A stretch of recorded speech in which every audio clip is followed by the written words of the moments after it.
Hello, bienvenue à notre leçon du mercredi. Nous avançons dans cette connaissance du sanctuaire céleste. Nous avons que des bonnes nouvelles jusqu'à présent. Nous allons vivre un jugement, mais un jugement de la part de Dieu, équilibré, 100% juste. Et ça, c'est réconfortant. Je voudrais encore une fois te rappeler que nous sommes là pour te soutenir dans la prière si jamais tu passes par un moment difficile. Je voudrais aussi t'inviter à rejoindre notre communauté sur WhatsApp. Il y a le lien en bas de cette vidéo. Tu peux donc cliquer sur le lien si tu regardes sur ton téléphone portable et automatiquement rejoindre notre communauté. Nous sommes 900 et quelques déjà, 950 je crois. Et donc ça serait sympa de pouvoir compter sur toi, sur notre communauté. Il y a plein de belles choses qui se passent, notamment où c'est des offres de rabais de la part de Safelis. Peu importe où tu es, tu peux accéder à nos produits. Ok ? Sans plus tarder, allons donc à notre leçon du mercredi. Pour la leçon d'aujourd'hui, je voudrais t'inviter à lire donc Apocalypse 11, verset 19. C'est donc le 7e sceau. On voit donc Jésus qui est sur son trône, les 24 anciens, cette vision de la puissance, de la présence de Dieu. Et là, on lit ceci. « Et le temple de Dieu dont le ciel fut ouvert. » Donc, temple de Dieu dans le ciel. On est en train de parler, pas du tabernacle terrestre, mais du temple au ciel. Okay ? Et l'arche de son alliance apparut dans son temple.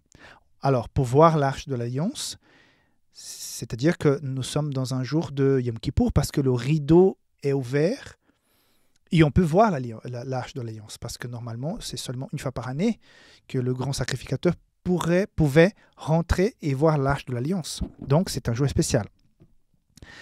L'arche de l'Alliance apparut dans son temple. Il y a eu des éclairs, des voix, des tonnerres, un tremblement de terre et une forte grêle.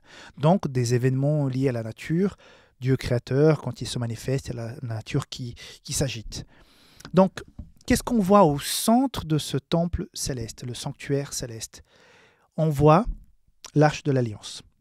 Or, quand on parle de l'arche de l'Alliance, on parle de présence de Dieu. Donc la Shekinah, qui est le couvercle de l'arche de l'Alliance, qui était là, la présence de Dieu. Et on sait que dans l'arche de l'Alliance, il y avait quoi ? Les 10 commandements.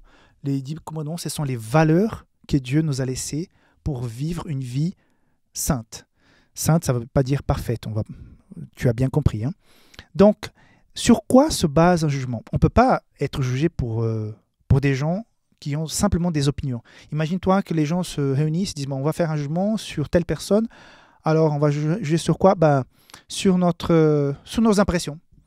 Donc, quelle est ton impression de lui ? Ton impression ? Et tout à coup, pour des impressions, sans des faits, sans avoir des paramètres, on va te juger. On ne veut pas du tout passer par un jugement pareil.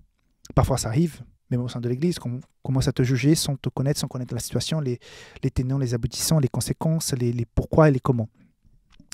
Mais ça ne va pas passer avec Dieu parce que en ce moment il est dans ce sanctuaire céleste, il vit donc le jugement investigatif, mais ça se base sur ses valeurs. Quand on voit l'arche de l'Alliance, on sait qu'à l'intérieur il y a les commandements, et les commandements, la première partie, c'est notre relation avec Dieu. Donc, est-ce que tu as mis Dieu à la première place ? Est-ce que tu as vraiment adoré le Dieu créateur, ou bien tu as adoré que sais-je, aujourd'hui on ne parle plus d'image, mais qu'on adorait le pouvoir, les plaisirs, les biens matériaux. Voilà, est-ce que tu as mis Dieu vraiment à la première place ?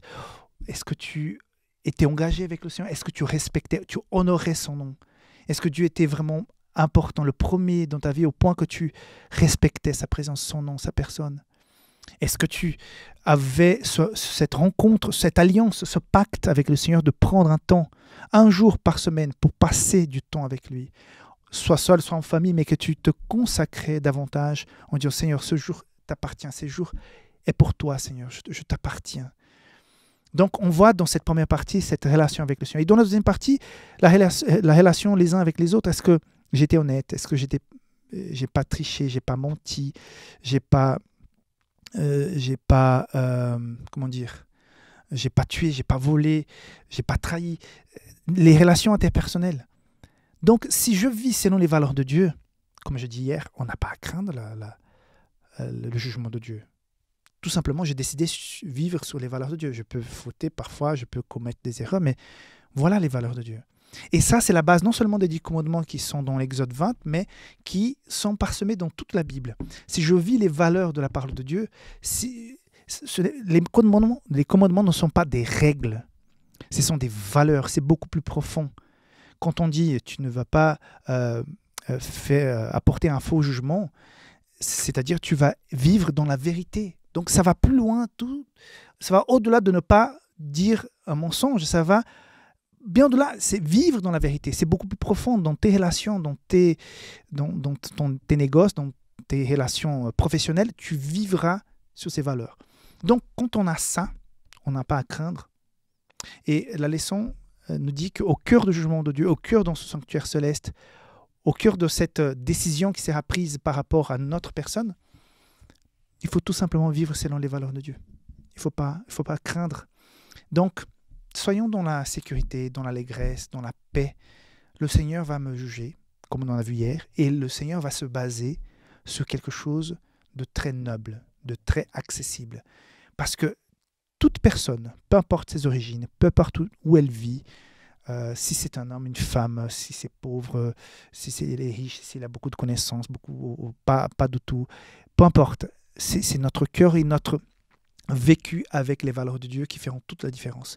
Si on vit selon les valeurs de Dieu, peu importe les circonstances, on n'a rien à craindre. Encore une fois, c'est une bénédiction, le jugement de Dieu, comment les choses vont finir, la façon comme Dieu va clore l'histoire de la terre, de ce monde, elle est vraiment belle.